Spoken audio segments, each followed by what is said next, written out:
one game away. Blow up. We're playing for something, man. We're playing for something. Just gotta mean something, you. They gotta mean something. Everything you got. Everything you got. Let's finish this. Do it, fellas. Let's go. Let's do it, fellas. Finish 2 3. 1 2 3. You ready to make history? Come on now. Yeah. You know there's these two words. And when I say them, people get goosebumps cause they know what happens next. So without further ado, Free smoke.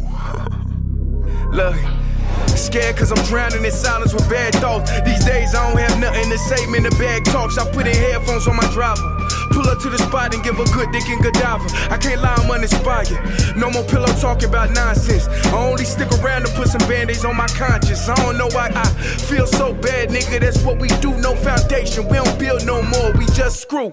Half a bottle of Henny, girl, I'm going with the wind. The same niggas say they happy for me, ain't want me to win. So I'm done on my friends. Don't need help popping Coronas and reminiscing. I just call up Big Bro J and say it's time for venting. If I live forever, I hold this hate for some centuries. You don't know how much I have you doing what it meant to me, but motherfuck all that. I don't even offer up the time to make the call back. Stupid Lodo, if they don't get the picture now, man, I crop them out of the photo. I can't relate to my peers. Been doing this shit for years. I'm motivated by fears. I took the wheel and I steer. My sound not dictated by fuck boys in Atlanta. Stay gifted like this album was ghost written by Santa Bars forever, like they decided to throw me under Slammer. Every song's a hit like they picture me underhanders. I could drop 1,000,000 songs, but they never gon' understand us. Soapbox sermons for niggas never giving chances.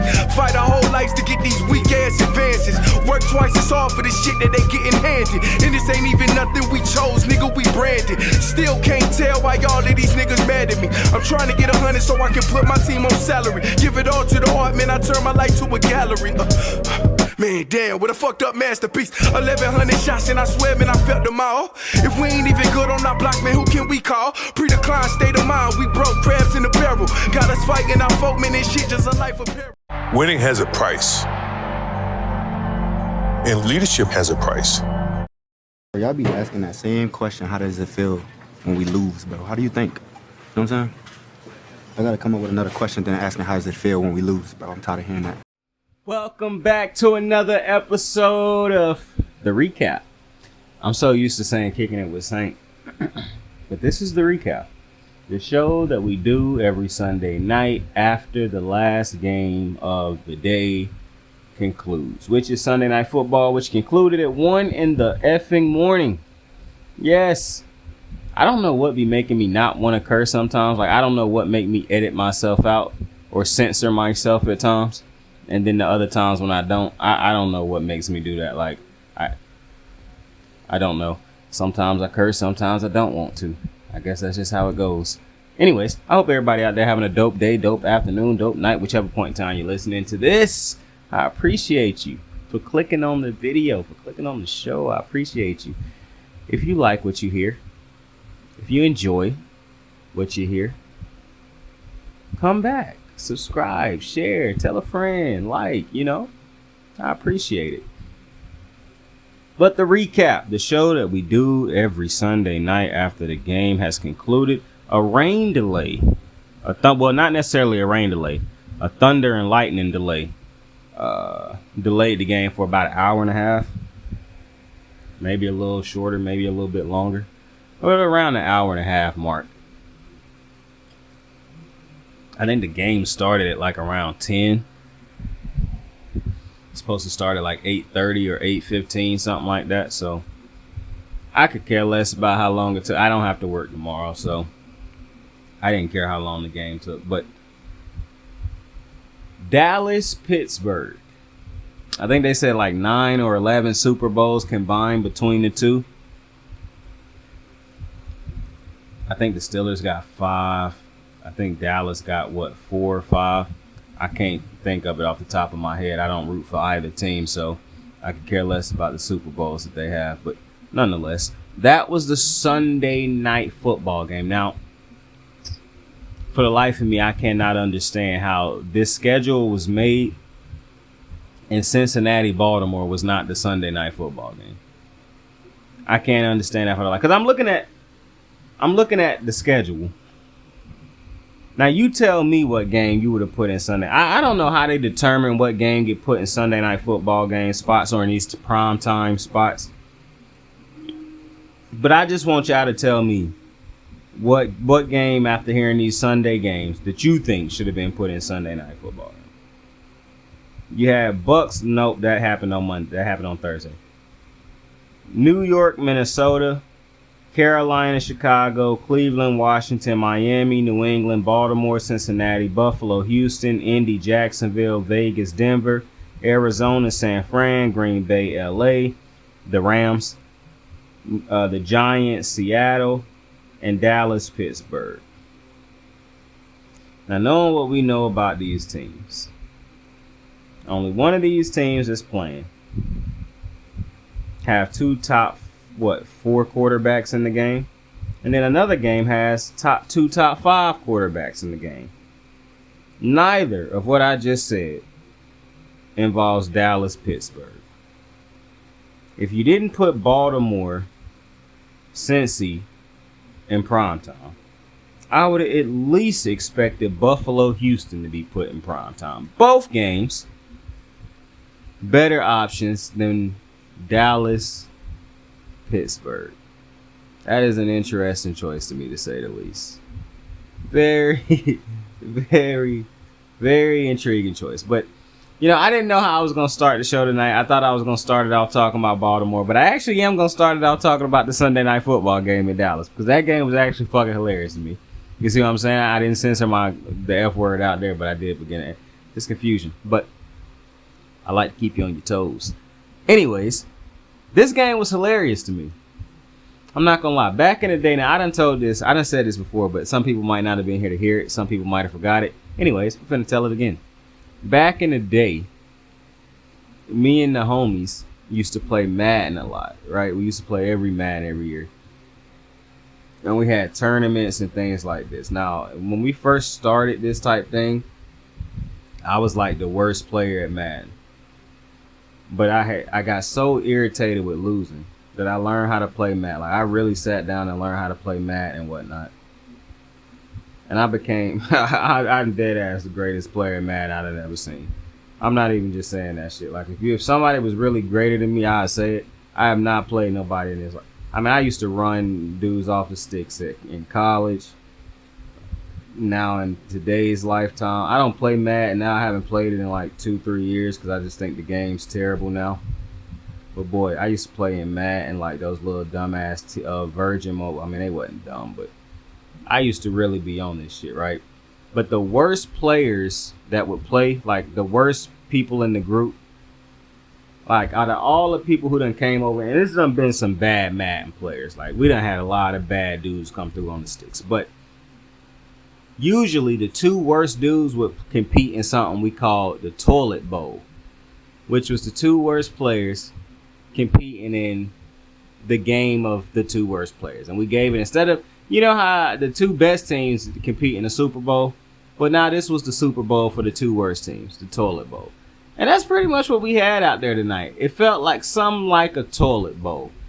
You know, Dak trying to throw the game away. I'm fully convinced, even after Dallas just won that game, I'm fully convinced that Dak had money on the Steelers, yo. You cannot convince me otherwise. Not even with the last touchdown throw to win the game. Dak had money on the Steelers. He was point shaving tonight. He was trying to throw the game away. That's the only way you can explain some of the buffoonish turnovers that he had tonight. A sack fumble by TJ Watt in the red zone. You follow that up with a bad interception in the red zone. Your team finally takes the lead, and when you have an opportunity to take a commanding lead, you throw another interception. And then these motherfuckers tried to fumble it again with the game on the line. Like, listen. What a game. And then when you look on the Steelers side of the ball, they really couldn't run the ball, even though they probably could have ran the ball if they had just committed to it. They couldn't throw the ball, even though they probably could have thrown the ball if the quarterback was more accurate. This was a hilariously bad game. And again, I don't know how this was the pick for Sunday night football game. But it was. So we're here to talk about it. So this was an interesting game because Dallas probably should have won this game by more scores. Like I said, they had 2 red zone turnovers. So that's 14 points right there. At the most, you just lost 14. At the least, you just lost 6. And then, like I said, you have an opportunity to take a commanding lead. And you throw another interception. Like, this game. And in the game where Dallas didn't have DeMarcus Lawrence, they didn't have Micah Parsons, they missing starters all over the field. The defense for the Dallas Cowboys played a great game. Like, this was not a bad played game by Dallas. However, it's not like they was playing against a superstar quarterback on the other side of the football. I said Dak tried to get a game away. Justin Fields didn't necessarily try to get a game away. I mean, he had 1 fumble in this game, which was on a crazy sack by Linval Joseph. He didn't turn the ball over. I mean, they dropped a couple in it. They probably dropped like 3 interceptions in this game that Justin Fields could have had. But aside from that, he really didn't. I mean, he didn't play good, but he didn't do what Dak did, because Dak had 3 turnovers, or 2 Dak had 3 turnovers, 2 picks and a fumble. 2 of them, like I said, in the end zone, in the red zone. So, as bad as Justin Fields played, Dak played worse. Dak just found a way to get the win at the end of the day. And so maybe that would conclude that Justin Fields played bad. But man, when you watching the toilet bowl, it's really hard to pick which shit stunk the worst, you know? It's very hard to decide. But I do think Dak had 3 fucking turnovers, bro. I know Justin Fields missed a lot of throws, but he didn't turn the ball over 3 times. If he turned the ball over 3 times in this game, they probably would have actually decisively lost, even with all the different missed opportunities that Dallas had. And Dak still threw for over 300 yards. I don't even think Justin Fields threw for 100 yards in this game, yo. I don't got the stats in front of me, but I don't think he threw for over 100 yards in this game. But I'm not shocked. I mean, he missed a lot of throws in this game. A lot of throws. And then I think one of the biggest, and I done said this multiple times when it comes to Justin Fields, but tonight was a shining example of which. His inability to read a defense right now, yo. It was passes that he made in this game that didn't make sense. Like, he should have thrown an interception. And one of the interceptions he should have thrown, he threw it into when they was playing 2 safeties over the top. And the cornerback and the safety was there. For one, maybe if he put that ball like way down the field, the receiver have a chance to run for it.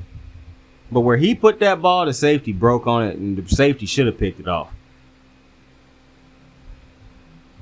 I'm seeing DBs drop easy interceptions week after week. Then you look at the fact that if his first read ain't open, the play goes to hell if he can't take off and run. I actually think him and Najee Harris could be a decent running duo. I just don't know how many wins that would get you, if that would get you any wins. But against some of these weaker teams, I'm going to be honest, the Steelers should have won this game. Dak turned the ball over the way he did tonight. You can't lose this game. So maybe that is why a Steeler fan or somebody would say that Justin Fields was the worst of both quarterbacks. But I just think that comes down to the fact that Dak can still do more than Justin Fields at the end of the day. Like, Dak was making throws that Justin Fields just is incapable of making. Like, Dak made a throw in between 2 defenders where CD had the high point of football and get his feet down. Justin Fields more than likely is not making that throw. Dak leading his receivers with some of the throws he made. Justin Fields more than likely is not making some of those throws. And then some of the easy throws that Dak made in this game, that's a routine throw that Justin Fields just ain't making. So this was a very intriguing game because Dallas's defense had a great game. But you want to know what was confusing? It was moments in this game. And I can understand some people who would say, well, the Steelers' last touchdown only came because of that 15-yard phantom roughing in the passer. I get all that. But it was moments in this game where where Pittsburgh's offense moved the ball just fine. But they never committed to staying with that type of approach. I don't understand why they didn't go all out, just straight up running the ball in this game. For one, you're 4-1 now. No. You're 3-2. You have not won any of these games because of Justin Fields. You haven't lost them because of Justin Fields. Now you're playing against teams that every team they done played is offensively. I don't even know what's wrong with Dallas, because Dallas usually can score better than this. This ain't even one of them teams that you expect Dallas to struggle against, because they don't have a great quarterback on the other side of the ball.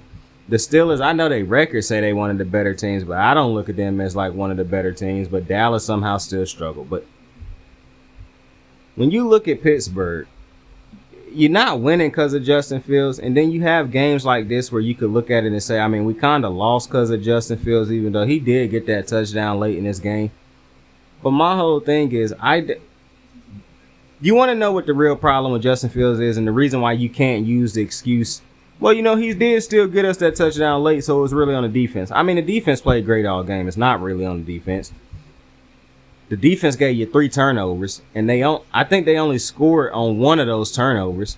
And plus the defense done carried you this far into the season. The big reason they record is the reason the looks the way that it looked. It's because of the defense. Justin Fields' inconsistency, not knowing what you're gonna get on a drive-to-drive basis, is really, to me, why it's hard for me to say, well, he did get that score at the end of the game. Because there's so many other drives in this game where you like, man, if he could get these drives into at least 3 points. You know what I'm saying? Like, a lot of these drives, they walked away with nothing. And that's one of the biggest reasons they ended up losing this game, man. You cannot have 3 turnovers and then still lose that game. That's tough. It's not like... And then another thing with me is, you look at the way Dak struggled in this game and how hard it was for them to find a way to win this game. Bro, he did not have Joe Burrow, Lamar Jackson having an out-of-body. Well, it's not even out-of-body. He didn't have either of those 2 dudes on the other side of the field going crazy. Josh Allen wasn't on the other side of the field going crazy. Pat Mahomes was not on the other side of the field going crazy. And he still played like this. Like, Justin Fields was on the other side of the ball playing just as bad. And Dak at no point in time found a way till basically the end of the game. I already know I'm looking at 2 bad teams. Or not even necessarily 2 bad teams. 2 teams that ain't winning the Super Bowl unless just unfathomable, or however you pronounce that word, unfathomable things happen in the NFL. I'm talking about Lamar get hurt, Burrow get hurt, Allen get hurt, Mahomes get hurt, Stroud get, like, everybody got to get hurt for these motherfuckers to end up winning, getting to a Super Bowl, in my opinion. But to me, this is my thing with the Steelers. Because the Steelers could have found a way to win this game. I really don't care.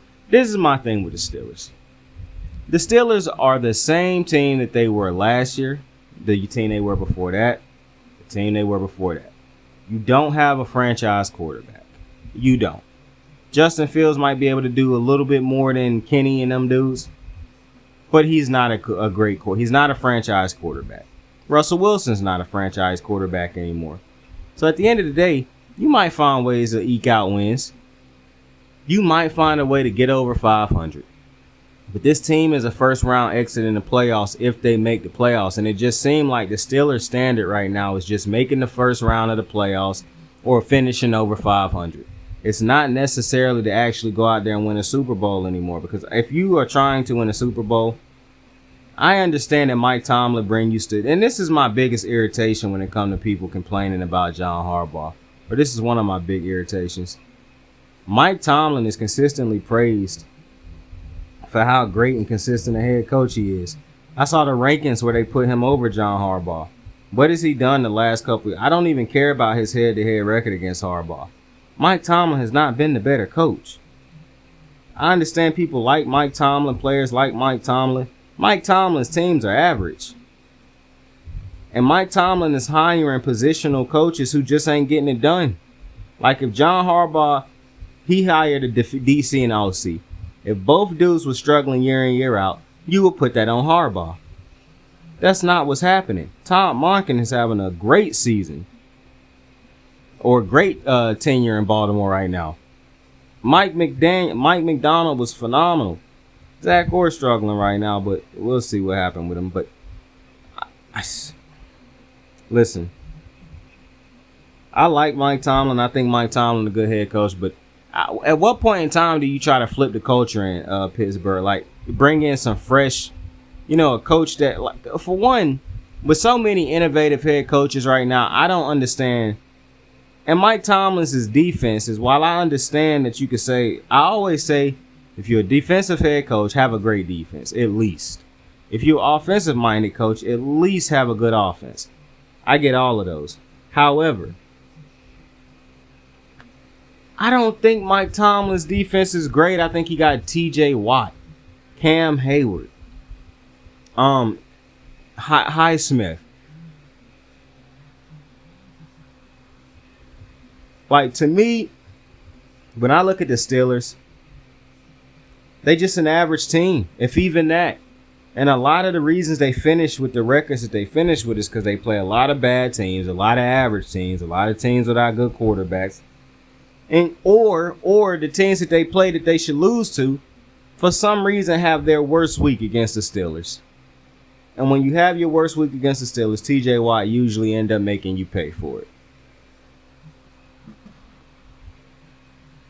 Aside from those things, I couldn't tell you anything else positive about the Steelers. And I promise you, I'm not trying to talk crazy about Mike Tomlin or the Pittsburgh Steelers. However, when you watch this team, I don't know how you could watch this Steelers team and think to yourself, oh yeah, this is a team that could win a Super Bowl. I don't know how you could think of that. And I don't think that's going to change when Russell Wilson comes back. I do believe Russell Wilson should get his starting job back. I was watching this game last night, and I was thinking to myself, if the Steelers find a way to win this game, do they put Russell Wilson back in the game? And then when the game ended, I said to myself, I mean, Justin Fields didn't really do anything special, but I mean, he didn't throw the game away. So would they start Russell Wilson? I'll be quite frank with you. I don't really know who they start, and I really could care less, but it might be Steeler fans watching this who want an answer, so I'm going to try to give you one. When it comes to athleticism, obviously, Justin Fields will win that debate. So if you want to, I mean, there's people who say because of his athleticism, he got a higher ceiling than Russell Wilson. I don't really like that conversation because Russell Wilson done basically played the entirety of his career. He probably got like 3, 4, 5 years left, if that. Justin Fields, I was going to say some old ignorant shit, but Justin Fields is still young. I mean, I'm pretty sure he done played. Justin, I don't think it's fair to say Justin Fields got the higher ceiling because Russell Wilson don't even got that much time left in the league. However, well, no, it's not a however. I understand the conversation of people who want to use the young debate. But when you get to that thing where it's like Justin can do more because of his athleticism, I don't know about all that. I really don't. He don't make... Listen, I done said the same thing about Justin Fields like a million times on this channel. That's really why I don't talk about Justin Fields too much anymore, because I get tired of saying the same shit about Justin Fields over and over and over and over. And I don't want to feel like I'm picking on somebody or talking down on somebody or anything like that. However, I don't understand when people say he can his ceiling is higher. At what? Like, he is still inaccurate. And I understand what his accuracy stats say right now. When you're throwing dink and dunks and everybody is wide open because of the routes that you're set, like you don't really throw the ball past the line of scrimmage. Yeah, I expect for you to have a high completion percentage. Like, one thing Mike Tomlin know how to do is after with these quarterbacks he done dealt with the last couple years is put him in an offense to not turn the ball over, to mitigate any type of damage. That's the type of offense they run in Pittsburgh. Don't fuck the game up for us, and we'll let our defense win it for us. That's basically what they do.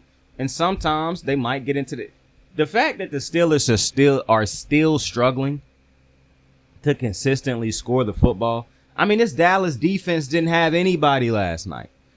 Some people say, well, Diggs was out there. Diggs, I think, was rated like 70 or 80 something out of 90 something corners right now. Not playing good. I don't think it was a single player on the defense that had a good ranking. The only Micah Parsons, I think, was like 11 for his positions right now. And he didn't even play last night. And the best player on the defense that they kept raving about, he just now playing. Like, he wasn't even ranked. So the fact that the Steelers struggle against even this team, the biggest concern, or the biggest, that's why this is not in the concern segment. The biggest thing with me is not even Pittsburgh not scoring. I already knew Pittsburgh would be offensively challenged. If you watch Pittsburgh the last couple years, you know Pittsburgh offensively challenged. If you watch the quarterbacks that they have at the helm, you know Pittsburgh will be offensively challenged. I'm gonna be honest with you. I don't understand how people are so easily saying Deshaun Watson is trash, but still want to give Fields, leeway or excuses. I really don't understand it, because if you can watch Deshaun Watson right now and say, yeah, he is a problem as far in the bad way, then I don't know what you're watching when you watch Justin Fields, and you can't bring yourself to say the same thing. But nonetheless, as I do watch this game rather, my biggest concern or problem was not that Pittsburgh couldn't score. It was that Dallas couldn't score. Dallas is dealing with injuries on the offensive side. On the defensive side of the ball. Their offense is pretty much in attack. I know Brandon Cooks didn't play last night, but for the most part, their offensive weapons are out there. And they still struggle. They still bad interceptions by Dak Prescott. Bad turnovers by Dak Prescott. I did not foresee the Cowboys offense looking this bad against the Steelers. Now, I know the Steelers defense is good. However, I thought that if you can score on the Steelers, that'll make it tougher for the Steelers, because the defense for the Steelers is good, but they ain't impenetrable like that. It's not even, to me, the pass defense for the Steelers is not some out of this world defense. To me, the problems with the Cowboys was on the Cowboys last night. And the fact that they came into this game, the second game in a row where they struggled against the Giants and they struggled against Pittsburgh, it's very hard for me to take the Cowboys serious. And I said earlier this year that I didn't think the Cowboys would be a playoff team, because I'm looking at their schedule, and I don't think that they win most of these games left on the schedule. They got Washington twice. Jaden Daniels, if he is really a guy, they're going to lose that game. And even if they win one of those games, you need to win both of them right now at the rate that you're playing at, because Washington is winning. Now, granted, it's hilarious to me what this division done turned into. Nonetheless, though, we done had that conversation already or before. But if Jaden Daniels is a guy, Dak probably going 0-2 against them. Dak does not beat great quarterback-led teams. He done shown you that over and over and over and over and over and over and over and over and over and over and over. I get irritated when people try to defend Dak at this point, because what are you seeing that I'm not? All the gaudy stats he put up when the game is already out of reach, when the game is already over. People blaming Mike McCarthy for things that Dak should be in control, that you should be giving Dak the blame for. Am I telling you Mike McCarthy is some generational head coach? Absolutely not. But to look at Mike McCarthy all the time and try to blame everything on him, I don't get that. It's clearly past it. And you want to know what's crazy? This ain't even a Dak is inaccurate problem. This ain't a Dak is a sorry quarterback problem. This is simply a Dak is not good when he has to play against great quarterback conversation or great team conversations. If you got a Lamar, a Mahomes, a Allen, a Burrow across from Dak, he's losing that game. If you got a Brock Purdy with a great team around him and a great coach, he's probably losing that game. Like a Detroit with Jared Goff. Who knows if Jared Goff is better than Dak? Like I told you, all these NFC quarterbacks to me are the same. The only two that I hold above all the other ones is Jaden and Jordan Love. Because to me, those are two, they are clearly more talented than these other quarterbacks in the NFC. But when I look at all these other NFC quarterbacks, Goff, Baker, Darnold, Purdy, Dak, Hurts. They all the same. They are all the same quarterback. However, when I look at the Detroit, I'm picking Detroit to take Dallas, to beat Dallas. I would take Baker Mayfield and the Bucks to beat Dallas. I would take the Vikings to beat Dallas. Dallas's offense looks bad. I understand people keep talking about their defense look bad. Look at the offense. Look at Dak. Look at what they doing. CD going at Dak 2 weeks in a row on the side. What? This like the third week in a row the CD don't win at Dak on the sideline.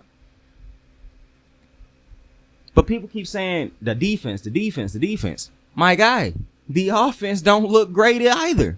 So, listen. Like I said, this was a hilarious game to me last night. This ended up becoming a hilarious game. And I don't know if I enjoyed it the way you're supposed to enjoy a football game, but I did enjoy it, if that makes sense. I appreciate the Dallas Cowboys finding a way to get that win because now the Ravens are first in the AFC North. And really, other than just liking to watch the Steelers lose, the Ravens finishing first after that night was over was really the only thing that came from that for me. A great deal of weird entertainment also, but you know, it is what it is. When I'm thinking about, I done broke down really both teams as much as I want to break them down, but I do want to say about Pittsburgh, because Pittsburgh is second in the division right now, and they have two teams in the division that's 1-4, the Browns and the Bengals. However, I don't know how they keep getting away with this. They are not a good team. They are not better than the Bengals. They got a better defense than the Bengals, but their offense is no. The Bengals could go into Pittsburgh right now and light these motherfuckers up if they did what they do to the Ravens. Now, I don't understand why Joe Burrow cannot do what he do to the Ravens against the Bengals. I mean, against the Browns and the Steelers. That is very confusing to me. That Joe Burrow loved losing against. Well, he loved losing against the Ravens too, but the way he at least put up gaudy stats against the Ravens. His numbers against Pittsburgh and Cleveland and his record is not impressive to me. Now, if Joe Burrow and this offense can figure it out when they play against the Browns and the Steelers, they should walk away with 4 wins. Because I do believe that the Bengals are better than both of those teams, even with a 1-4 record. Simply because of how bad the offenses are for both of these other teams. And at the end of the day, you still got to find ways to score. The fact that, and not to mention, the Bengals defense will look better when they play against those two teams. Because those are two teams that can't score. So, when I'm thinking about the Steelers, because I know people will say, well, you know, they still tied for second in their division. Or tied for first in the division. I don't like it when we use the records to try to justify teams that's playing bad. It's no way that you look at the Pittsburgh Steelers right now and say to yourself, well, they still in first place. They still, my guy, this is not a good team. No, maybe it's a good team. Damn near just barely a good team. But after you saw what Joe Burrow and the Bengals offense was able to do yesterday, and I understand that Pittsburgh's defense, the pass rushers at least, are better than Baltimore's. The secondary, and I understand Baltimore's secondary is ranked where they are ranked right now. However, if the Pittsburgh Steelers can't score, which they keep showing week after week they cannot do, it's going to get real interesting when they got to play against Cincinnati. Now, speaking of Cincinnati, we got the game of the day. Now, I don't usually do games of the day. I probably say which game that I thought was my favorite game on the day. But this one actually was the game of the day. We're going to start doing that on the show. Talking about which game that I feel like was the game of the day. The only reason it's hard to do that is because I can't watch every single fucking game. So it might be a game that come on. Like, I usually don't watch 40 games that happen on Sunday. I watch a lot of football on Sunday. But it's usually like 3 or 4 games that I don't even touch. As a matter of fact.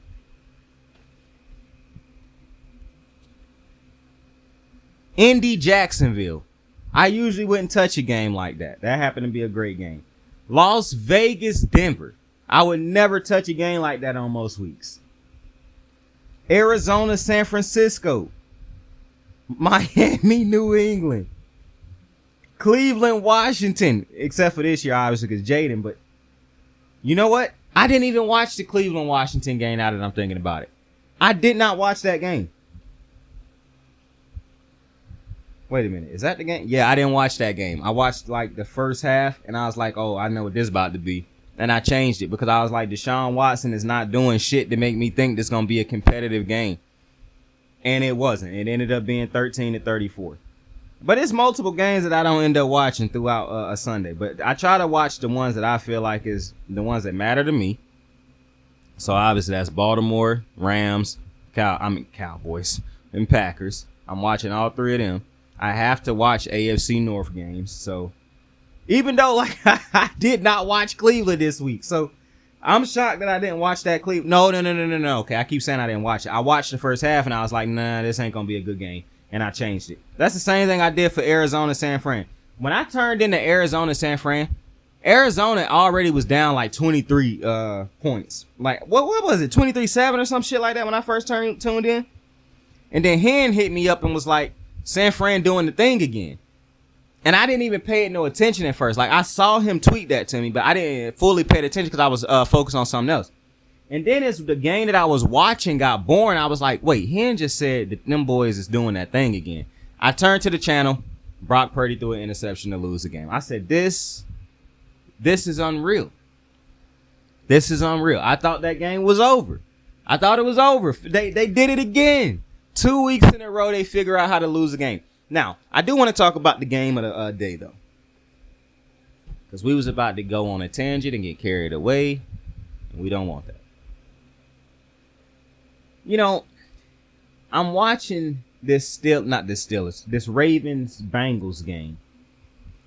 And I got a lot to say about this game. But before I even really get into the game, it's not even before I get into the game. I'm going to get into the game, but I don't actually want to live in the game. I actually want to live somewhere else for a quick second. I want to talk about the end of this game, actually. And how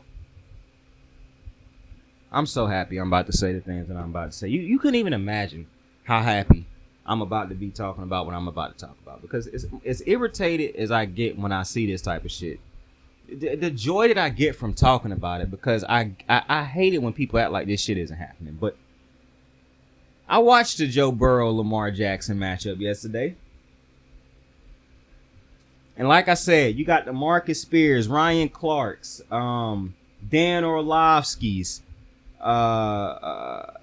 any name, all the analysts you could think of on these TV shows, Nick Rice, all of them, that will religiously go to bat for Joe Burrow. It don't matter what he do wrong. It don't matter the mistakes he make. It's always going to be an excuse for Joe Burrow. They're going to go at anybody who try to call him out, like they've done to Chris Canty, like they done to Shannon Sharp. Chris Canty and Shannon Sharp are pointing out legitimate things that they would be pointing out, like the other analysts will point out. Oh, and Lord, how could I forget Stephen A. Smith, the coonery? But Shannon Sharp and Chris Canty are pointing out legitimate key facts that all these other analysts love to bring up when it comes to Lamar Jackson. We done seen Lamar have masterful games, and his defense cost him. The next day, the analysts didn't jump on TV and say it was the defense. They jumped on TV and said, well, what's wrong with Lamar? Can Lamar get it done? Lamar can't throw when he from behind. You can't play the same type of offense you play with Lamar when he losing. Lamar can't complete passes when he down in the fourth. Lamar can't strictly throw the ball when they take away the run game. It don't matter how good Lamar played the game. It don't matter if they only was in the game because of Lamar. If they lose the game, I don't care if Lamar go out there and throw 350 yards, 4 touchdowns, no interceptions. If he lose the game, and ESPN, like they always do, are going to, and FS1, they're going to jump on TV and say, it was on Lamar Jackson. I done seen it happen time after time after time. We saw last year when they lost against the Steelers. Lamar Jackson was hitting dudes right in their hands. Dudes were dropping the ball. You know what they said after the game? It was Lamar Jackson's fault. Lamar Jackson threw the interception late in that game, even with all the drops. People said, well, they should have been up by 30 points if they catch these touchdowns. You know what analysts said? Doesn't matter. You know what other people said? Well, Lamar can't catch the ball and pass the ball. You know what they said on ESPN? Doesn't matter. He got to get it done. That's what the Emmanuel Ochos said. That's what the Chase Daniels, that's what the Ryan Clarks, the Nick Wrights, the Dan Orlovsky's, Mina Kimes, all of these analysts on ESPN, Marcus Spears, all of these analysts that consistently blame Lamar Jackson and don't bring up any of the other problems with Lamar Jackson's teams. Lamar Jackson's defense went out there and did what they do against the Bengals damn near every time they play them. Let Joe Burrow and those boys have a field day. And Lamar Jackson had to figure out a way to continue to keep his team in it and find a way to win it at the end. But let this have been Lamar on the losing end. You wouldn't have heard about all the great plays that Lamar made throughout the game. You wouldn't have heard how Lamar had to try to go into the booth and put on the cape. You would have heard about every single little thing that he did wrong in this game. But when Shannon Sharp and Chris Canty do the exact same thing to Joe Burrow that all these analysts do to Lamar, now it's a problem. Now it's the stat conversation. Now it's, oh, but his defense is bad. Now it's, oh, but he ain't got help. Now it's, oh, but his head coach ain't good. And that's very interesting to me because I'm living in a world where they continue to tell me that race plays no part in sports media. But last year when Josh Allen lost to the Chiefs in the playoff game, the very first thing Greeny said on the show the next day, Josh Allen did everything he could. It was nothing else Josh Allen could do. And then Darren Orlovsky and all the other white analysts and Ryan Clark followed up by saying, yeah, Josh Allen played a heck of a game. Not Ryan Clark. I think that was last year when Ryan Clark started going at Josh Allen. But he'll go at Josh Allen, but won't go at Joe Burrow. And now Ryan Clark even said, well, Joe Burrow done went to a Super Bowl. That's funny. I did not know Joe Burrow backpacked that Cincinnati squad that was ultra talented to a Super Bowl. Not to mention, maybe it's me, I did not know we celebrate dudes going to and losing Super Bowls that they should have won and continuing to praise them as if they won said Super Bowl. I did not know we still did that. I did not know Lamar Jackson and Josh Allen were fighting a battle against a quarterback who ain't won shit. I didn't know that was what this was. And I don't dislike Joe Burrow. I don't hate Joe Burrow. I don't have a problem with Joe Burrow. I actually like Joe Burrow. Yesterday's game showed me he is not Brock Purdy. He is a far better quarterback than Brock Purdy. What yesterday's game also showed me was that the white media is just out of fucking control. If Lamar Jackson throws that interception late in that game, it's 3 minutes left in the fourth quarter. Your team has the ball not to take the lead, to win the game. This drive basically takes it out of reach for the Ravens. The Ravens are down 3 points. You have the ball. You've been scoring every drive. Every drive the Ravens defense can't stop you. Your defense can't stop the Ravens, but the Ravens defense can't stop you. And you currently have a 3-point lead with the chance to ice this game with 3 minutes left. And you throw an interception. And now all of a sudden, oh, it's Jamar Chase's fault. Jamar Chase damn near went for 200 fucking yards yesterday. 2 tuds. But yeah, Jamar didn't work hard enough on the slant. What are we doing right now? What are we doing? That's what Dan Orlovsky got on TV and said this morning. That's what Dan Orlovsky got on TV and did, was blame everybody but Joe Burrow. I done heard motherfuckers say time and time again when Lamar Jackson have a turnover late in the game. Well, Lamar had the turnover, but all of a sudden, Joe Burrow's turnover that played a huge part in this game, now it doesn't matter because he threw for so many yards and so many touchdowns. But Lamar Jackson was going toe for toe with him. So how does those stats matter when they didn't win the game? And this is what's funny to me. People is acting like Joe Burrow's defense played against a scrub or something. Like he played against Daniel Jones and they let him throw for that type. Them motherfuckers just had to line up against Lamar Jackson. They didn't line up against some random nobody. They just lined up against one of the top quarterbacks in the NFL. And they got worked. And Joe Burrow knew his defense couldn't stop them. Just like Lamar knew his defense couldn't stop him. If Lamar Jackson's fumble cost the Ravens the game, no. Matter of fact, if they lose the game, are people letting Lamar Jackson's fumbles go? Because I done seen people celebrate Lamar this morning and keep bringing up the fact that he had fumbles in that game. I done seen multiple white analysts get on TV this morning and say that Joe Burrow was the better player on the field. I don't agree with that. I think it's very interesting how people choose to watch Joe Burrow play games and how they choose to watch Lamar Jackson. Lamar Jackson, they'll continue to tell you he can't throw. That you got to set up the run for him to be able to throw. That he can't just throw on his own merits. They continue to tell you that even though he continue to prove to you he can throw. You done heard Tom Brady and Peyton Manning, two of the greatest quarterbacks to ever play this game, tell you time and time again, Lamar Jackson can throw the ball just fine. He is a fine thrower of the football. He can beat you with his arm. But then you got these dumbass analysts get on TV every week. Oh, well, yeah, I don't know about Lamar, but he got to be able to run and throw the... And then they try to give Derrick Henry out. Stephen A. Smith, jackass, got on TV this morning and tried to say that Lamar Jackson can't win his third MVP because Derrick Henry? And niggas really listen to shit like that. Like, yo, matter of fact, I'm upset. Welcome to the segment, yo.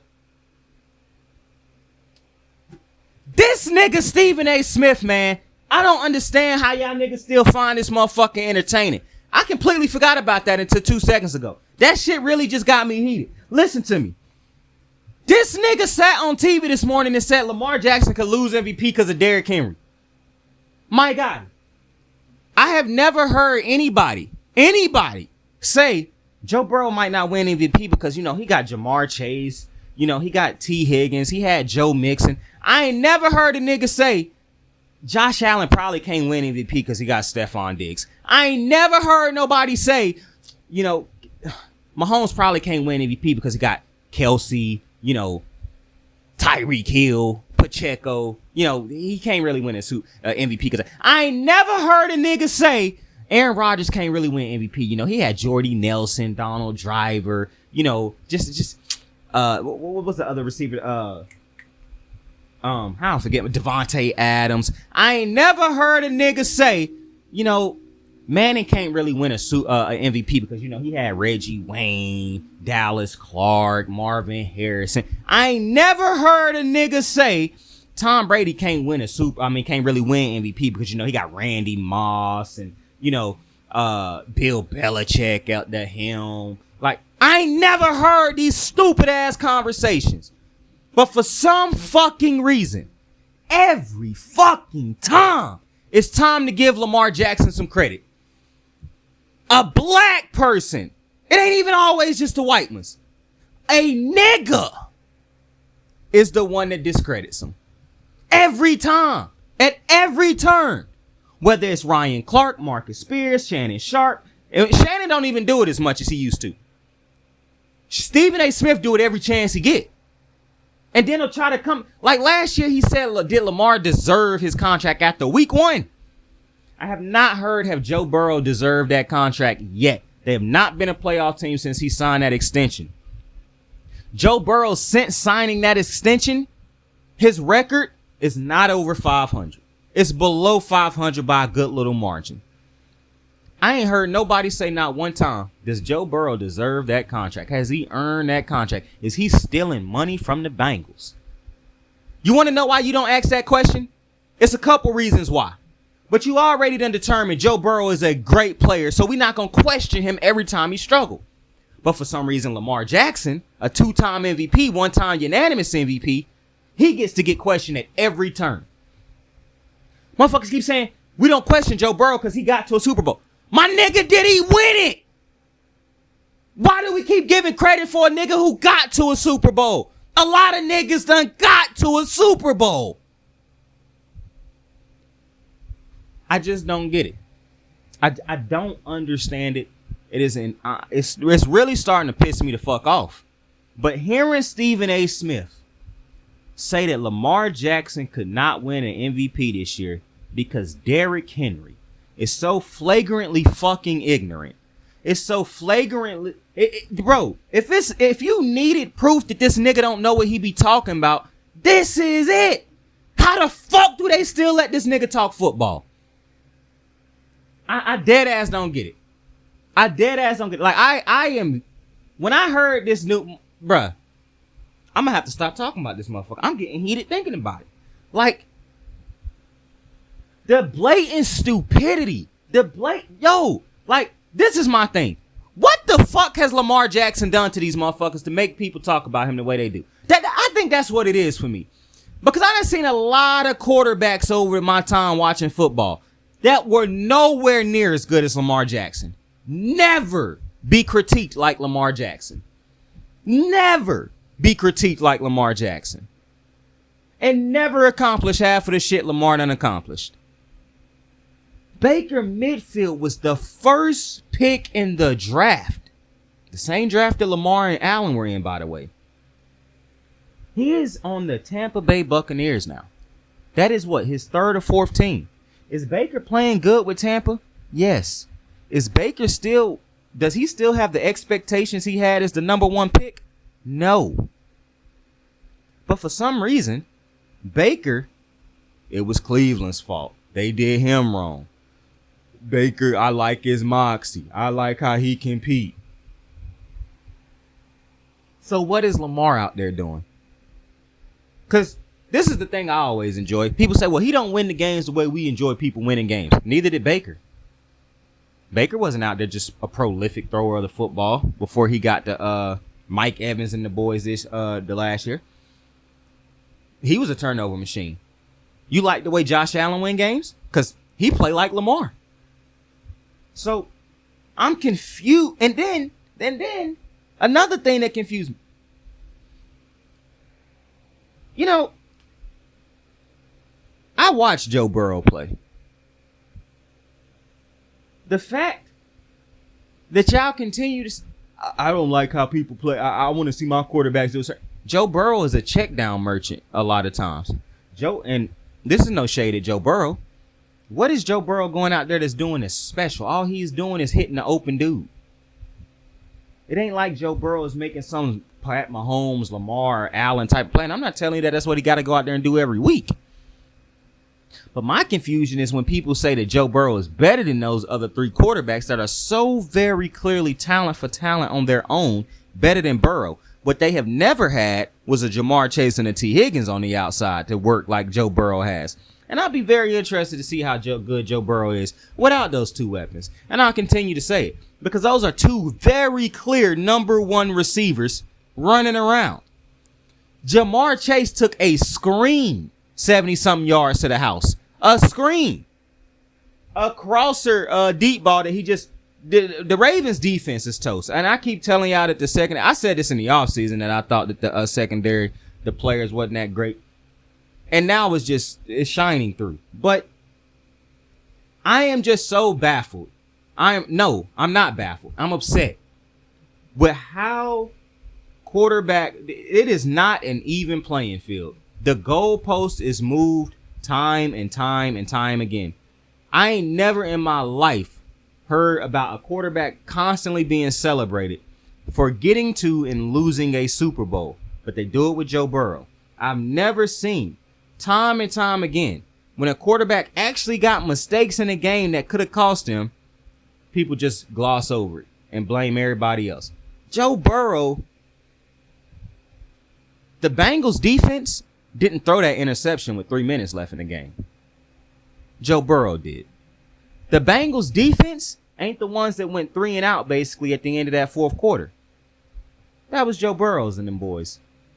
The Bengals defense, however, did stop the Ravens from scoring a touchdown on Joe Burrow's interception. See, Joe Burrow threw the pick, but his defense, the defense that is a bad defense, but they did get a stop that they needed to get at the end of the game because they could have given up another 7. They gave up 3 and got the ball back in Joe Burrow's hands with time to go win the game. And they couldn't do it. And then you move to overtime. The defense ain't the one that chose to run the ball, hand it off 3 times in a row. That was Joe Burrow in that offense. You can blame Joe Burrow. You can blame the head coach. I don't give a fuck who you blame, to be honest with you. But I know the defense didn't do that. The defense didn't miss the kick. So while people continue to want to blame the defense and everything else on the Bengals, and I understand how bad the Bengals defense is, but I continue to tell you, this guy, I don't care how good or bad a defense is. It's about moments and making plays in big moments. The Ravens defense was dog shit yesterday too. You want to know what they did? They made a play in a key moment. You want to know what the offense did after they made that play? Followed it up and gave them points. When the Burrow's defense did the same thing, you want to know what Burrow and them boys did? Nothing. So to continuously blame any other quarterback when things go wrong, or to hyper criticize other quarterbacks throughout games, but every time Burrow play, he did nothing wrong. It's not on Burrow. I think it's insane. Am I finna sit here and argue with Cincinnati fans and other fans that Cincinnati is a head coach deficient? No, I'm not. Because I've been telling you Zach Taylor ain't a good head coach since I started the show. I know Zach ain't a good head coach. But I didn't hear people saying that last year when they was winning with Jake Browning. I didn't hear people say that when they got to the Super Bowl. See, my problem with the sports media and my problem with fans is y'all need something to be definitive before you have an opinion on it. That's goofy to me. Y'all need to see people fail and be bad before y'all come to the conclusion, oh yeah, he probably not that guy. You need to see people compete at the highest level or do things. Well, you don't need to see it if they white. But for Lamar and some of these other athletes, it's, oh, we need to see them do the yada, yada, yada to believe they can do it. You don't have to see a lot of these other dudes do things. Why am I being so coy? You don't have to see a lot of the white guys that you like be special for you to believe they special. And this is a problem that's going on with the media for a very long time. And one of the biggest problems with the media is that the fact that these motherfuckers think that they are superstars and shit like that. Like they think this is the real houses of ESPN and FS1. The fact that this goofy, I really don't like this motherfucker, bro. Now, and there's a lot of people in the media. You know, I always say that I don't like how people, you know, they take some things. I don't like this as a human. I don't like this human being. Nick Wright, yo. My disdain for this goofy motherfucker, this big nose. I can't stand this nigga. Yo, the fact that FS1 think that this nigga is the face of their network is goofy to me. 2, the fact that people listen to this motherfucker and think that he know what he talking about just because he a Chiefs fan is goofy to me. 3, the fact that FS1 continues to allow employees like Nick Wright to get on TV and not have well thought out opinions, but to just have personal vendettas against players. And so for that reason alone, they can continue to say goofy shit about him. Nick Wright go on TV and go at Lamar Jackson all the time. You want to know why? Because Lamar Jackson went at him on Twitter one time. And Nick Wright haven't let that shit go yet. And so every time he go on TV, he is paid to do a job. But he is not forced to do said job. He is technically paid to just spew a bunch of bullshit on TV. And that's sports media. They get to convince you that they know what they talking about because they got all these statistician niggas in the back who can just throw a stat in their ear to make you think that these motherfuckers know what they talking about. You think they watch half the shit that they talk about? Nick Wright can get on TV and say some of the most asinine shit. And people still listen to him. The type of person that listen to Nick Wright is the type of fan that I absolutely despise. Because you could only be a good... Man, I know Chiefs fans that don't like this motherfucker. So, this is sports media. This is sports media. And I know I constantly talk about it, but you can never... You really cannot understand my irritation with the shit. Because of how much I love sports. Because of how much I study sports. This shit is an art form to me. And to hear these motherfuckers get on TV, on radio stations, on podcasts, and just say stupid shit because of biasness or fandom, or they don't like somebody, or he said something mean about me. Y'all niggas get on TV and talk crazy about athletes all the time. When they finally respond, y'all get up in arms. Oh, look at how they talk. I can't stand you motherfuckers. It's the same problem I got with these goofy ass fans who say crazy shit to Kevin Durant and he respond immediately. Oh, I'm the victim. And the fact that these motherfuckers on these sports channels think that they like LeBron James, Kobe, and celebrities like that. We don't watch these shits for y'all. Some people do. God bless those individuals. But it was ultimately a great game. That concludes the I'm Upset segment, I think. I could launch right back into it. I'm not going to lie to you. That's how I'm feeling right now. However, I do want to say this. When I watched this Cincinnati-Baltimore game, I don't care about Cincinnati. I don't even know if Cincinnati going to make the playoffs. They 1-4. I would like to think they will. The one thing I will say, as a matter of fact, before I even get into Baltimore, the one thing I will say, because I completely forgot about this shit, I am still upset. I was watching Kay Adams. I don't even fucking like watching Kay Adams. For the simple reason, I don't think she bad at her job. I just do not watch females just because I think they look good. Like, a lot of people will watch female analysts just because they think they look good. That's not me. I'm not watching a white woman just because she got on a lot of makeup and people think she look good. If you not saying shit that I care about, I'm probably not watching you. And Kay Adams don't really say shit that I care about. To me, the way she do her sports is not for me. The way she talk about sports on her show is not for me. I don't care for how she talk about sports. And it's not a woman thing, because I listen to plenty women talk sports.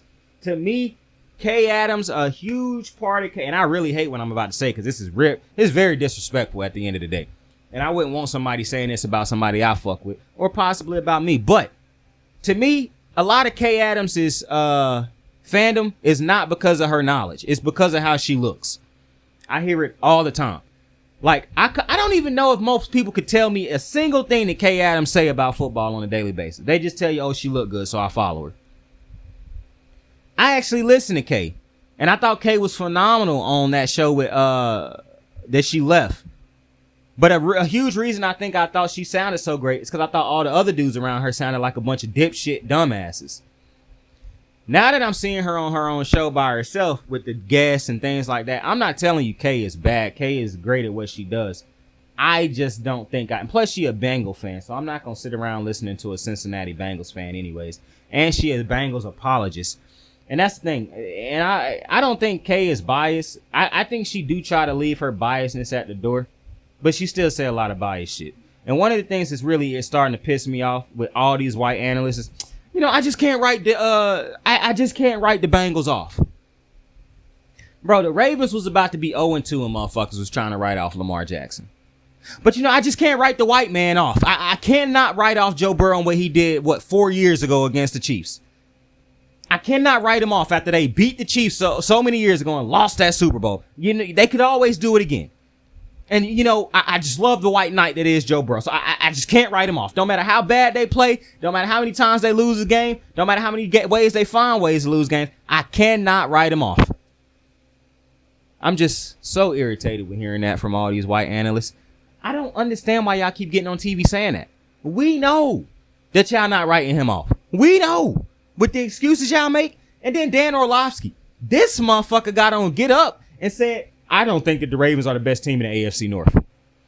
And everybody around the table looked at him like, what? So who is the best team in the AFC North to you, Dan? The motherfucker couldn't say the Steelers. He wanted to say the Bengals. He wanted to say the Bengals because of the offense that they put up. That's what he wanted to do. Because the white knight, he can't help it. Dan Orlovsky, this is why I always tell you I don't like Dan Orlovsky's commentary. Because this is the biggest white protector on TV right now. If it's a white quarterback that needs saving, find Darren Orlovsky. I'm telling you, say his name and he appears. Dan Orlovsky. Anytime a white quarterback needs saving. Hey, bro, have y'all been watching YouTube? I'm glad I've been watching YouTube. Well, I watch YouTube every day a lot. That Mark Robinson commercial. Some people need saving. It's time to kill them. Hey, yo, fuck that nigga. But that shit is funny, man. That is a hilarious line. But fuck Mark Robinson, bro. Bald-headed ass nigga. I don't fuck with him at all. or his homie that he trying to elect with him. Anybody who feel like any grown ass man or any boy, because I know a lot of boys like to get on Twitter and talk a lot. Any man that think that any male species that feel like he could have say over what a woman do with her body, I ain't got nothing for him. I don't want to hear you talk, my nigga. You feel as though you are in a position where you can control what other people do with their bodies. You are the exact type of nigga I'm not trying to sit around, hang around, talk to, listen to, communicate with at all. You got a superimposed ego that lets you think that you got that type of authority to tell motherfuckers what they can and can't do with their body. I don't even like niggas who tell people what they should and shouldn't do with things that's going on in their... If I don't ask you for something and we ain't close enough to where you feel like you should just be able to give me that type of thing, nigga, mind your business. I'm an expert at that. I mind my business a lot. Now, if you want to hop on Twitter and speak in general, I got no problem with that. But when you start literally talking to certain people, telling them what they should and shouldn't do and things like, nigga, mind your fucking business. But listen, because I'm getting very upset, as you can see, with these conversations. However, I do want to finish my thought. This nigga Dan Orlovsky, I do wish they'd take his ass off TV, but I know they're not. If he ever was to go from ESPN, he head right to FS1. Probably gonna start a podcast at some point in time with a bunch of his spoiled milk bandits who sit around the table defending white quarterbacks left and right. I mean, I had to do it. I watched Chris Long yesterday. I gotta watch him constantly defend Joe Burrow. I gotta watch him talk about, oh man, it's funny how this thing changes. You know, if they get that fumble back by Lamar. So that fumble mattered by Lamar, but not the interception that Joe Burrow threw at the end that directly impacted this game. This is my problem. See, I thought I was out and I'm back in, bro. This is my problem. I ain't even been able to talk about most of the teams because of you white analysts. It was all day yesterday and today. All day where white analysts is trying to find ways to defend their white knights. It is absolutely inexcusable. When you go back and listen to how these niggas talk about Lamar Jackson and the Ravens through the years, and listen to how they talk about Joe Burrow now. Lamar Jackson ain't never went on a stretch like Joe Burrow done went on these last 2 years where it's struggling like this. But you listen to how they talk about him, you think he has. And you look at Joe Burrow, you wouldn't even know that they 1-4. You think they was like 3-1. Because the media don't give Joe Burrow any blame. They just put it all on the defense. And that's very interesting to me. Because when it was the defense for the Ravens that cost them games in the past, I never heard, oh, look at the Ravens defense. What more can Lamar Jackson do? I heard, well, Lamar Jackson got to figure out how to do more. Lamar Jackson got to figure out how this game going. He got to do more. Lamar Jackson got to play better. I don't understand how this is allowed, how fans feel as though this is okay. I really don't get it. It is annoying at this point. And that's the thing. White people be so quick to try to say, oh, why y'all bring up race? What do they say now? I was watching WWE this weekend. And if you follow the channel, you know I'm a WWE fan. And I used to do WWE shows on the channel. But then I got a strong disdain for WWE for a lot of different reasons. But I watched my first pay-per-view since WrestleMania. I haven't watched a pay-per-view since Roman Reigns lost his title at Mania. And I'm watching the show. And after the show, Triple H was asked about the lack of black representation and people of color on these live pay-per-views. And Triple H immediately said he does not see color. And a lot of spoiled milk bandits and me and coons, because it's always going to be that white man loving nigga somewhere. So a bunch of coons and spoiled milk bandit members all came together to defend Triple H. And that's very interesting to me. Because white people aren't the ones affected by this, but you feel the need to come defend a white man. You call it race baiting, which I done told y'all before, it's not a thing. It was created by white people, just like cancel culture was created by white people. There's no such thing as cancel culture. Getting disciplined and punished for your fucking actions is called life. It's called consequences to your actions, not cancel culture. Harvey Weinstein was not canceled. These niggas out here doing dumb shit are not being canceled. This is called consequences for actions. Some reason, a huge collection of white people, usually the dudes, because white dudes feel like they untouchable. I done been around a lot of white dudes. They feel like they can say whatever the fuck they want, do whatever the fuck they want. They don't believe that they have any type of real consequences to said actions. And then you get these brave white women who also embody the soul of a white racist man, and they start acting the same, like a Marjorie Taylor. You just see that's why, they come in all shapes, sizes, forms. Some of them is painted black. We call those coons. And so I just think it's very interesting that immediately those type of individuals were quick to defend Triple H, even though it's a plethora of things that you can use to say, no, Triple H is very clearly, I don't think Triple H is a racist, but I definitely think he don't mind not booking black people. I definitely know that he don't mind not having black people on his shows. And what I definitely know is last night he said he don't see color, he see talent. So what that tells me is none of the niggas on his roster, none of the African Americans, none of the people of color are talented enough for him. Only the white women are talented enough, like Rhea Ripley, Liv Morgan. Only the white men are talented enough, like Seth Rollins, Cody Rhodes. That's what I heard. That's what I took. That's exactly how I should have taken it. That's exactly how African Americans and people of color should have taken it. But of course, you got the coons and the spoiled milk bandit, just consistently presenting their ignorant thoughts where people didn't ask for them, where people didn't need them. I don't know how blessed you got to be to live in an ignorant reality so comfortably, but please stay in that reality. I wish we could take all the people who think the way these racist, ignorant people think. And you want to know what's crazy? Some of these dudes don't think they racist. They really don't think they racist. They know they racist. They just don't think they racist. Oh, I said that all wrong. We know they racist. They just don't think they racist. I was looking at a Digimon while saying that. That's what threw me off. But the media is a joke to me. The sports media is a joke. I was watching something last night and I was like, man, I used to watch all these dudes growing up, and now sports media is starting to be packed with dudes that I grew watching up. And that's dope. But all the dudes I watched growing up don't mean they know how to talk football.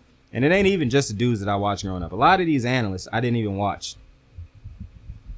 And a lot of them didn't even play. So, and you know me, I'll never say that you had to play the game to talk the game. But Jesus Christ, when you looking at, you want to know why some people think that you have to play to know? It's because of ESPN and FS1. When you got motherfuckers like Nick Wright walking around talking ball, you got motherfuckers like Emmanuel Acho running around talking. And I don't even think Acho is as bad as Nick Wright. I don't like Acho, but I don't think he worse than Nick Wright. When you got just so many goofy motherfuckers walking around talking, and you want to know what's sad? Marcus Spears ain't even bad at talking ball, but he clearly is biased as hell when it comes to certain players. Him and Ryan Clark, they affinity for Joe Burrow because he went to LSU, so they cannot critique a LSU alum, is insanity. How are you doing your job? And you only look bad to black people when you get on TV, especially Ryan Clark. I know so many black people who cannot stand Ryan Clark. And I'm not trying to tell you, this is not breaking news or something. I'm not trying to turn the black community on Ryan Clark. I just know a lot of black people who don't like Ryan Clark because they feel like he will be hypercritical of African-American quarterbacks and then go out there and super praise the white ones without any type of critique. It's a lot of people who feel that way. It's a lot of people who feel that. And I understand Ryan Clark went at Josh Allen last year. I understand that. I'm just telling you what's out there. It's not too hard to see. Go on Twitter. I'm one of the motherfuckers who don't like Ryan Clark. I'm not saying I don't like Ryan Clark, the person. I'm saying every time this nigga open his mouth, he say some stupid shit to me. More than not, he gonna say something stupid. And it's very clear to me that he can't, because the way he went at Josh Allen last year, but the way he refused to go at Joe Burrow. Josh Allen didn't throw an interception in that playoff game last year, my good buddy. Joe Burrow threw an interception in this game that cost him. I just think it's, oh boy. These talking heads, man. We done wasted the whole, well, it's not a waste, but we done used the whole show basically talking about those two things. So when we do the Monday night breakdown, it'll be a different show compared to what the show just was. A hell of a show. Anyways, let's run through these scores real quick before we get on up out of here. Thursday night football game. This week 5 in the NFL. Thursday night kicked it off with the Bucks losing to the Falcons on a 30-36 defeat. This was an overtime game, if I'm not mistaken. The Jets. Oh man, I really don't want to end the show right now because I actually do want to talk about the Jets real quick. I might get back to them. New York was in Minnesota early. I think this was the Germany or London game. Anyways, the Jets lose 17-23. Aaron Rodgers was supposed to be the quarterback that changed everything for him. Interesting. Carolina loses 10-36 in Chicago. Cleveland loses 13-34 in Washington. Miami wins 15-10 in New England. Baltimore wins 41-38 in Cincinnati. Buffalo loses 20-23 in Houston. Indy loses 34-37 in Jacksonville. Vegas loses 18-34 in Denver. Arizona wins in a comeback win, 24-23 in San Fran. Green Bay picks up a win in LA against the Rams, 24-19. The Giants were on the road in Seattle. They pick up a win, 29-20. And Dallas picks up a win in Pittsburgh, 20-17. And of course, Chiefs, Saints tonight in KC. Very entertaining. Very intrigued to see how that game goes. But I do want to, before I close the show out, I actually do want to talk about Aaron Rodgers and the Packers. Not the Packers, and the Jets. Because you see, I find it unbelievably entertaining that once again, they don't want to talk, bro. You see, this is the one thing I do appreciate about Shannon Sharp. Shannon Sharp don't let them white quarterbacks go without any type of say so. Now, I do think he just personally don't like Aaron Rodgers, so he don't miss an opportunity to talk about Aaron Rodgers. But I'm glad somebody is objectively talking about Aaron Rodgers since nobody else want to do it. I told you last year when he got hurt, before he got hurt, I said, I got a lot of optimism in the Packers. I don't know why. I said because I just saw what he did with the Packers the year before that. But these Jets, I said, Aaron Rodgers, you bring him over here with the Jets, a fresh start, yada, yada, yada. I didn't even think it would be for longer than 1 year, but I was like, they got a chance. They could be good. The Jets are not good. The Jets have a good defense. The Jets might even have a great defense. But the thing that has been the problem with the Jets for the last couple years has persisted and is still the problem. And that is the offense. Offense just ain't good enough. Aaron Rodgers threw 3 interceptions yesterday, 2 of them in the first quarter, 1 of them in the game. Aaron Rodgers just don't look like the old Aaron Rodgers anymore. And listen, I told you, this is not the MVP Aaron Rodgers that you used to seeing from so many years ago. His last year in Green Bay was not a great year. They could have made the playoffs. He didn't want to run the ball. Him being hurt, his first snap or first drive with the Jets. I know people say, well, freak injuries, yada, yada, yada. But you could attribute it to age also. All I'm trying to tell you is Aaron Rodgers does not look like the Aaron Rodgers to me for a little minute now. But everybody kept sweeping it under the rug. Everybody kept, like I said, unless it's Lamar Jackson or Jalen Hurts or somebody like that, people seem to never be too critical of some of these other dudes. People don't want to point out anything wrong with any other quarterback if it's not Lamar Jackson. It's absolutely insane. But I think Aaron Rodgers has been bad. And I think it's funny that this has happened because the Jets could have traded for Lamar Jackson. They didn't want Lamar Jackson. They made that very clear that they didn't want Lamar Jackson. They didn't think Lamar Jackson was good enough, even though he was already an MVP at that time, a unanimous MVP. He would go on to win the next MVP the year. The same year that they chose not to go after him, he would win an MVP. I think the hilarious thing to me is that the Jets continue to be in the same conference as Lamar Jackson, and continue to have to watch him be successful while your team continues to try to figure out what the fuck to do to even stay at 500 for at least 2 to 3 weeks. But you could have went out and got Lamar Jackson. You're not as fortunate as the Falcons, who be able to have to fall back on Kirk Cousins, because they should have went out and got him also. A lot of teams should have went out and got Lamar Jackson, and a lot of teams is paying for that now. The Giants, the Jets. Hilarious that both New York teams could have went out and got Lamar Jackson. Neither of them wanted him because they didn't think he was good enough. But they thought the guys that they had were. That's interesting. I saw a lot of people say Lamar Jackson not worth the money. He done been 1 or 2. Well, over the last 2 years, Lamar Jackson done been by far the best quarterback in football. Accomplished is Pat Mahomes. But Pat Mahomes has not played better than Lamar Jackson done played the last 2 years. Josh Allen, he up there, but he ain't played better than Lamar have the last 2 years, especially with the way he done started the last 2 games he just played. But, you know, the Jets didn't think he was worth the money. I'm not going to bring Miami up because if they didn't have Tua, I'm almost certain they would have tried to go get Lamar. I think they should have tried to get him even with Tua, but that's neither here nor there. But I find it absolutely hilarious that you try to go get a 38-plus-year-old quarterback instead of getting Lamar Jackson. That was hilarious to me. White analysts, white media members, white scouts. I love how ignorant you see and think of Lamar Jackson. Because that is exactly why you fail at the rate that you continue to fail at. You didn't see greatness in Lamar Jackson. You didn't think he could be great. And even when he showed you he could be great, you still tried to put excuses as to why it was happening. Oh, well, you know, some teams don't get to see him as much. The Bengals see him all the time. They still can't seem to beat him. The Lions done seen him 3 times. I didn't know that we started to say teams, if they don't play in your division, you shouldn't be able to, you know, it's impossible to beat teams that's not in your division. I never heard that before Lamar came along. You know, because Colin Cowherd used to like to use that a lot. Well, you know, if you never see Lamar Jackson, it's hard to play against him. Or maybe you're just not good enough to stop him. Maybe Lamar just good enough to when he play people, he can figure them out. It's not always, oh, well, they haven't figured him out yet. Maybe he just figured them out. The lack of credit that motherfuckers continuously want to give Lamar, the caveats that they want to put into his success, the excuses they want to put in as to why he is successful, just the goalpost moving to try to make it seem like he ain't successful. Like, it's a dirty game. It's a dirty, ugly, filthy, disgusting game.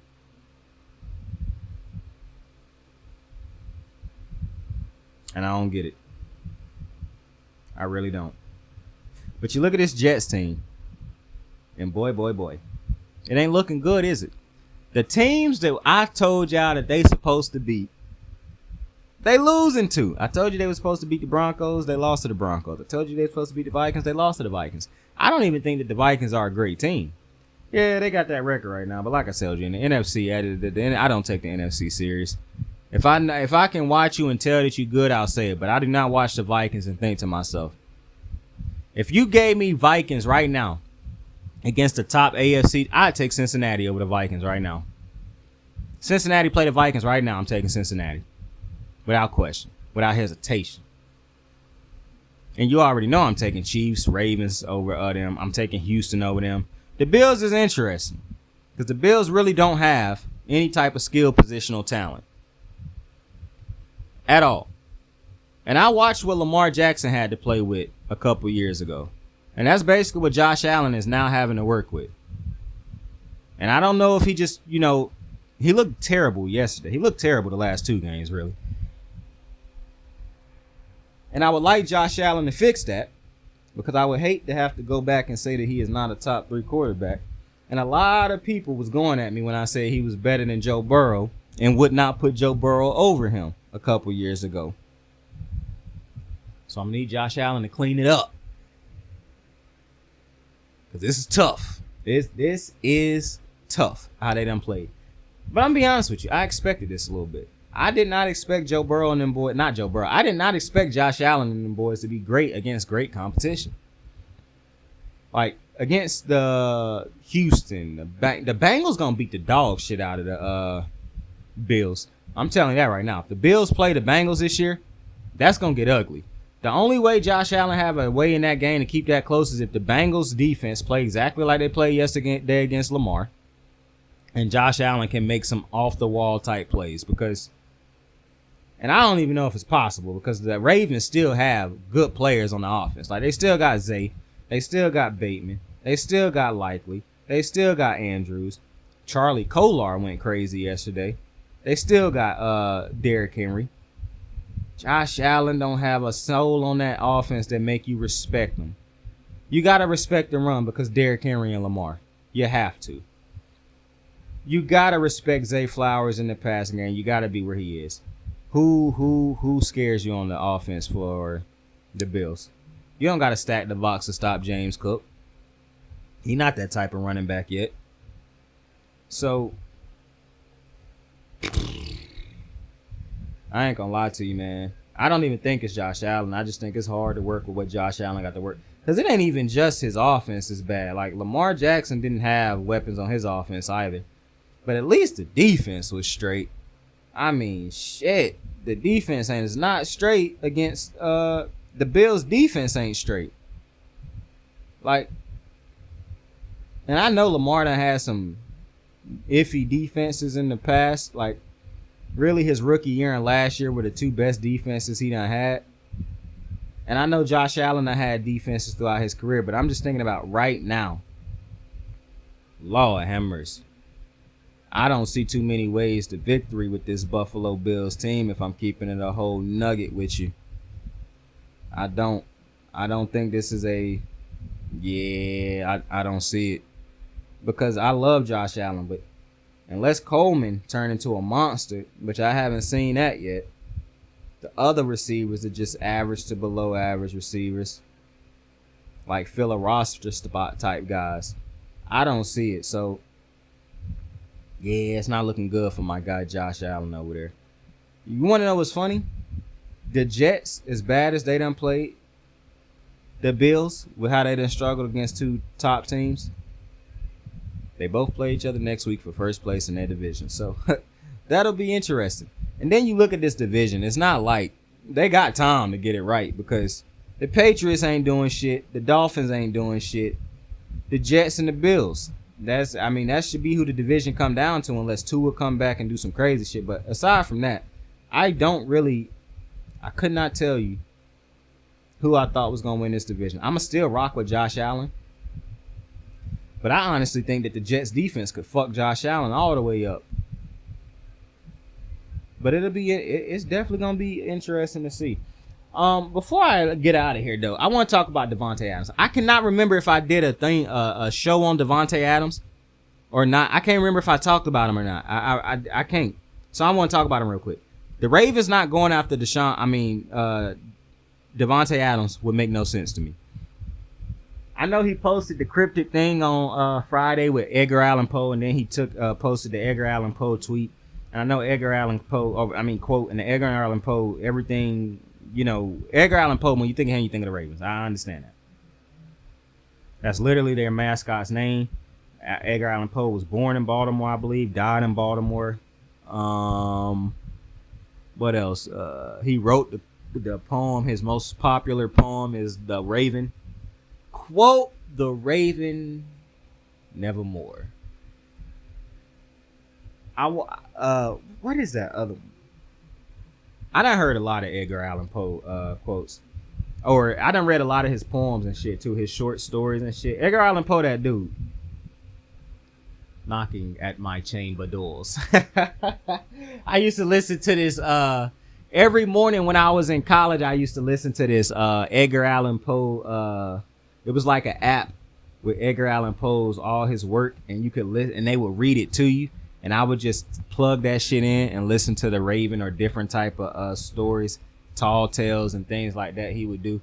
I liked his quote that I love with a love.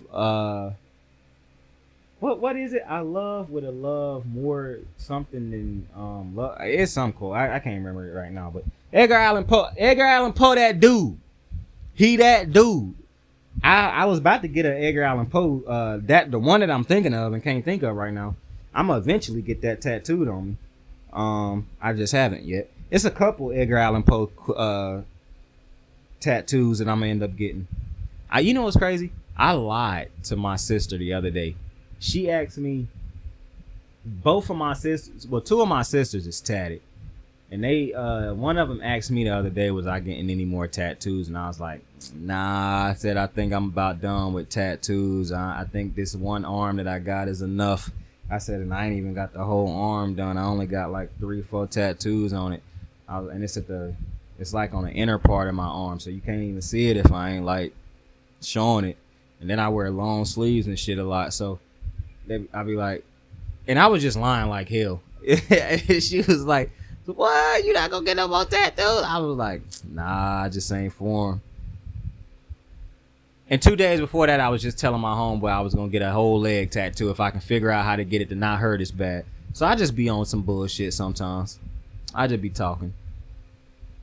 Sometimes I want another tattoo. A lot of times I don't. I know I ain't getting one no time soon because I got too many other bills to pay, and I am not somebody who gonna throw some money at a tattoo and I could use that money for something else.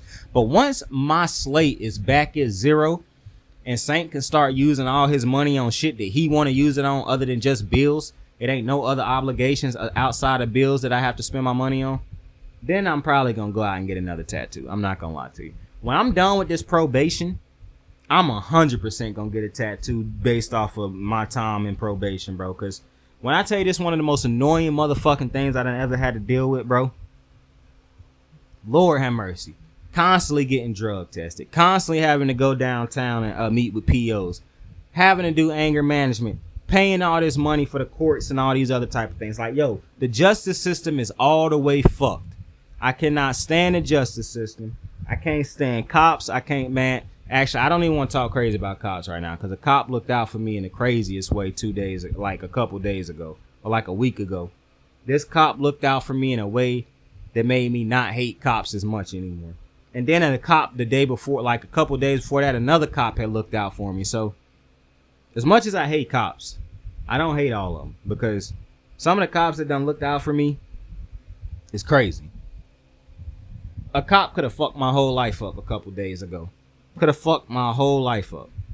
And he chose not to. So not only did he choose not to, the motherfucker looked out for me and helped me out. So shout out to him. But I can't even remember what I was ending the show talking about, to be completely honest with you. I done went on that type of tangent. But anyways, I appreciate you for joining me on another episode of Kicking It with Saint. Tell somebody you fuck with him. Tell somebody you love them. These Sunday recaps starting to get pretty long, huh? Pretty long. Starting to enter close to that 2-hour territory. But I appreciate you for joining me. I truly do. I know this was a fiery episode. It was very upset. Not a lot of segments other than I'm upset, but don't worry. We got Monday Night Football. We got a show.